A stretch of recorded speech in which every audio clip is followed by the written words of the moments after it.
what it's like to command an unstoppable force of shadow and terror? Well, with Lord of the Nazgûl, every spell you cast raises an army of wraiths, turning your opponents into hapless hobbits. This deck is all about casting spells, drawing cards, and growing your forces. The One Ring may be gone, but the power of Mordor lives on. So, let's dive in. The commander of the deck is Lord of the Nazgûl, so let's read him. He has flying, and wraiths you control have protection from ring bearers. And whenever you cast an instant or sorcery card, create a 3/3 black wraith creature token with menace. Then, if you control 9 or more wraiths you control have base power and toughness 9/9 until end of turn. This deck thrives on casting cantrip-like spells to maintain momentum and generate card advantage. Birthday Escape is a super cheap way to draw a card and trigger the ring tempts you. It's a great way to make Lord of the Nazgûl your ring bearer, giving you the extra boost while keeping your hand full. All for just 1 mana, it's just a nice little value play. Days Undoing is a solid way to really just get your hand refreshed. It shuffles everyone's graveyards and hands back into their libraries and has each player draw 7 new cards. It's especially useful for you to get instants and sorceries back into your library. Since instants and sorceries are very one use, Days Undoing gives you even more opportunities to cast these spells again to help flood the board with more wraiths. Distant Melody is a great way to draw cards when you have a lot of creatures on the battlefield. For 4 mana, you get to choose a creature type and you draw a card for each creature you control of that type. And since we are going for a Wraith Tribal, you can easily pick up a bunch of cards from this. Enter the Enigma is a great 1 mana cost spell. It lets you make a creature unblockable for the turn and draw a card. It's super cheap and efficient. It's especially useful when you have 9 wraiths out. Put it onto your commander and swing in for commander damage. And they can't block. Foreboding Fruit. This one's another draw spell. For just 2 mana, you get to draw 2 cards. But it does cost you 2 life. Since your spells are so cheap, it's so easy for your hand to start running low. And this helps keep things moving and avoid a stalemate. Frantic Search is useful because it helps you filter through your deck for what you need. You draw 2 cards, you discard 2, and untap 3 lands, giving you the extra mana to cast another instant or sorcery right away.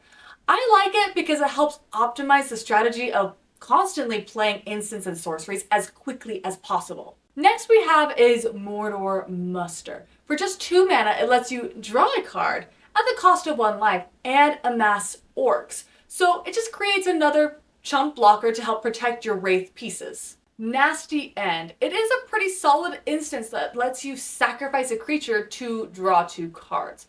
If the creature was legendary, you could draw 3 instead. Now, you're not going to be wanting to sacrifice your commander. Instead, you'll be wanting to sacrifice potentially one of your wraiths. So that way, if you need to, you can potentially draw more instants and sorceries at the cost of one of your little guys. Night's Whisper is another great card draw sorcery. For just 2 mana, you draw 2 cards, losing 2 life in the process. Opt is a super cheap 1 mana cost instant that lets you scry 1, draw a card, and in the process, you get to create a Wraith creature token. Peek is a lot of value for just 1 mana. If there's a threat at the table, it's super useful to know what they have in their hand. And you get to draw a card too. Precognition is fantastic because it lets you look at the top card of your library at any time. And if it's an instant or sorcery, you can cast it. It's like having a second hand with more control over your next play, perfect for optimizing the strategy. Preordain is great because it's only just 1 mana. It lets you scry 2 and draw a card, making sure that you get what you need. Quick Study is just another simple card draw spell. It lets you draw 2 cards for 3 mana. It's just a simple and effective way to start refilling your hand and get the momentum going when you need it the most. Read the Bones is very much like Foreboding Fruit, right? It lets you scry 2, draw 2, and lose 2 life. This spell only costs 3 mana. In all, the 2 life loss is a small price to pay for the card draw and control over your next moves. Ring Sight is a great tutor that lets you search your library for a card that shares a color with a legendary creature you control, and allows you to put it into your hand. It's a handy way to find exactly what you need to keep your strategy on track, and it has the extra added benefit of having the ring tempt you. Sauron's Ransom lets you choose an opponent to look at the top 4 cards of your library, separate them into face up and face down piles, and then put one pile into your hand and the other into your graveyard. It helps you get more card draw, and even if you don't pick the best pile, you still can get plenty of value out of it. Scour All Possibilities. It's a pretty solid pick. For just 2 mana, you get to scry 2, then draw a card. I like it because it's a very cheap spell that can help you get something that you want into your hand. See Beyond lets you draw 2 cards, then shuffle a card from your hand into your library. It's a great way to dig a little deeper into your deck while giving you the chance to shuffle away something that maybe you just don't need at that moment. Serum Visions is another useful draw spell with some scry to help filter for your next draw. Sign of Blood is just like Foreboding Fruit. You lose 2 life, you draw 2 cards. Sleight of Hand lets you look at the top 2 cards of your library, put one into your hand, put the other on the bottom. I like it because it's a quick and cheap way to filter your draws and find what you need. Think Twice is a great card draw instant, but the positive about it is that it has flashback. That means you can use it again later, getting you even more value out of it. Wavebreak Hippocamp lets you draw a card the first time you cast a spell during an opponent's turn. It's great because we have plenty of instants in this deck, which helps you keep drawing cards while using your spells to respond to opponents. This section's all about getting more use out of your spells. With Flashback and Recursion, you can cast your spells again or pull them back into your hand, keeping your strategy rolling even when your opponents think you're out of options. Elite Arcanist lets you exile an instant from your hand. And he also has the ability that you can pay X and tap him to cast that spell without paying its mana cost. This is especially useful for when it comes to what you want to do with your strategy. Do you want to exile a counter spell so that way you can pay mana and have that counter spell be copied for whenever you need it? It is once per round, but super useful. Gale Waterdeep Prodigy lets you return an instant from your graveyard whenever you cast a sorcery or instant, but it has to be vice versa. I really love this card because it gives your one and done instants and sorceries a second life, letting you get more value from your spells. Kaho Minamo Historian. When she enters the battlefield, it allows you to search your library for 3 instant cards. Exile them, then shuffle. You can then use her tap ability to cast them without paying their mana costs. I really like it because it can help you find spells that you really need. I would say choose powerful spells like Days Undoing for a card draw, removal, and a counter spell just to make sure that you have great versatility at your disposal. Hopefully I am saying this right because I have no idea. Oger Pakpatik Deepest Ipa? Let's get into him. He gives any instant or sorcery you cast rebound, meaning that you get to cast it again during your next turn for free. It's a fantastic way to double up on your spells and keep your strategy rolling with even more value. River Song's Diary. This allows you to exile an instant or sorcery from a player's hand whenever they cast it. Instead of putting it into the graveyard at the beginning of your upkeep, if there are 4 more cards exiled with River Song's Diary, you can choose one at random and cast it for free. It's a great way to get extra value from your spells and even catch your opponents off guard with free casts. Rod of Absorption exiles any instant or sorcery spell that would go into the graveyard as it resolves, including those cast by your opponents. This lets you potentially steal their powerful spells for your own benefit. Then by paying X and tapping it, you can sacrifice the rod to cast any number of exiled spells with total mana value X or less without paying their mana cost. It's a great way to snag some useful spells and use them for your own strategy, or get extra use out of your instants and sorceries. Sphinx of Forgotten Lore. This one gives you a neat advantage when it attacks by granting an instant or sorcery in your graveyard flashback until end of turn, with its flashback cost equal to its original mana cost. This makes it a great way to get another use out of your spells. Treason of Isengard lets you put an instant or sorcery from your graveyard back on top of your library, setting you up for another powerful play. Plus, you get the added bonus of Amazworks 2, helping you build up a mini chump blocker army with recycling key spells. This section is all about making spells cheaper and getting the most value out of every cast. Whether it's reducing costs outright or finding ways to stretch your resources, these cards help you keep slinging spells without running out of gas. Archmage of Runes. It does double duty in this deck. Not only does it make your instants and sorceries cheaper, but it also rewards you with card draw every time you cast one. More spells, more wraiths, and more cards. What's not to love? Brain in a Jar is a great way to cast your instants and sorceries for cheap. You build up charge counters and can cast a spell from your hand with the same mana value as the number of counters on it. And if you don't have the right spell, you can remove any number of charge counters to scry that much, helping you set up for your next big play. Case of the Ransacked Lab. It's a win-win for this deck. Right away, it makes your instants and sorceries cost one less, helping you cast more spells. And if you solve it, it turns into a steady source of card draw, keeping your hand full every time you cast a spell. Dazzling Sphinx. This is a solid way to turn your combat phase into an opportunity to steal your opponent's spells. When it deals combat damage, you get to exile cards from their library until you hit an instant or sorcery, which you can cast for free. Gandalf, a Friend of the Shire. This is a fantastic way to give your sorceries flash, allowing you to cast them at instant speed and catch your opponents off guard. Glamdring is really perfect to equip to Lord of the Nazgûl because it gives you a little bit of a buff for each instant and sorcery that's in your graveyard.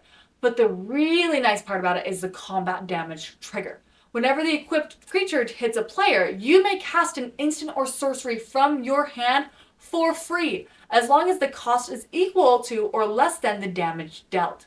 This makes it perfect for adding extra value to your spells while continuing to generate Wraith tokens and keep your opponents on their toes. Grima, Saruman's Footman. It's very much like Dazzling Sphinx. It lets you cast an instant or sorcery from an opponent's library for free when it deals combat damage. It's a great way to steal spells and keep generating those Wraith tokens. Also, he can't be blocked, so he's a little tricky for your opponents to take out unless they have removal or you decide to block with it. But honestly, I don't recommend that you do that unless you have to. Lunar Mystic. This one is a solid choice. Whenever you cast an instant, you can pay 1 mana to draw a card, helping you keep your hand full while you cast all those quick spells. It's a great way to maintain the card advantage and keep the momentum going. Control and Disruption in this deck focus on removing key threats and countering big spells that could otherwise derail your strategy. It's about staying one step ahead and making sure your opponents can't easily execute their game plans. Bone Shards is a great way to remove any key threat on the battlefield. It lets you either sacrifice a creature or discard a card to destroy a target creature or planeswalker. This flexibility is super useful because you can use whatever you have available to clear the way, whether it's a creature that's no longer needed or a card you're happy to lose. Claim the Precious is a great removal spell in this deck. You get to destroy a target creature, which is always handy for getting rid of a pesky threat. Plus, you get the added benefit of the ring tempts you. Disdainful Stroke is a handy instant that lets you counter spells with mana value 4 or greater. It's useful in this deck because it helps you deal with big threats your opponents might try to play, keeping their powerful spells in check. Plus, it's a cheap way to protect your game plan without breaking the bank. Don't Make a Sound is an instant that counters a target spell unless its controller pays 2 mana. Now, I would be casting this when I can tell that my opponent does not have 2 mana to spare. Fell is a simple, low-cost sorcery that lets you destroy a target creature. It's great for getting rid of a pesky threat without breaking the bank mana-wise. Plus, it's perfect for keeping your game plan intact while removing blockers or dangerous creatures. Get Out is a solid counterspell for creature and enchantment spells, helping you remove threats before they even hit the battlefield. Glorious Gale counters a target creature spell, and if it's legendary, the ring tempts you. It's great for stopping big threats and also having the added benefit of the ring bearer strategy. Long River's Pull is an instant that lets you counter a target creature spell. If you promise an opponent a gift as you cast it, they draw a card before its other effects. This is useful in this deck because it provides a way to counter not only creature spells, but also countering spells in general. Honestly, with the payoff of just giving your opponent a card, it's a strategic trade-off. Murder is a straightforward instant that lets you destroy any target creature. It's reliable and an efficient removal spell, making it useful for eliminating key threats on the battlefield. Negate is a solid, no-nonsense counterspell that shuts down any non-creature spell for just 2 mana. It's perfect for dealing with potential pesky artifacts, enchantments, or big sorceries your opponents might throw your way. Press the Enemy is a great instant that lets you bounce a spell or non-land permanent an opponent controls back to their hand. Plus, it lets you cast an instant or sorcery from your hand for free, as long as it costs the same or less mana. It's super helpful in this deck because you can mess with an opponent's play while getting to cast one of your own spells without paying for it. Reality Shift is an awesome removal spell that allows you to exile a target creature. Resculpt is very similar. It allows you to exile a target artifact or creature, and its controller creates a 4/4 blue and red elemental creature token. This is useful in this deck because it removes a problematic artifact or creature from the battlefield. Soothing of Smeagol is a great instant that lets you force an opponent to return a target non-token creature to their hand. Now the last section is going to be the mana ramp and lands. The mana ramp in this deck help you get ahead by accelerating your mana production, letting you cast your commander, your instants, and sorceries quicker. This section really focuses on the cards that either generate more mana or help you fix your mana base, ensuring you can consistently cast your spells and keep the pressure on your opponent. The lands in this deck keep our spells rolling and our rates rising. We've got a strong mana base, some utility lands for extra value, sack lands, and ways to fix our colors when needed. Since we're casting a lot of spells, we want lands that keep us moving forward without slowing us down.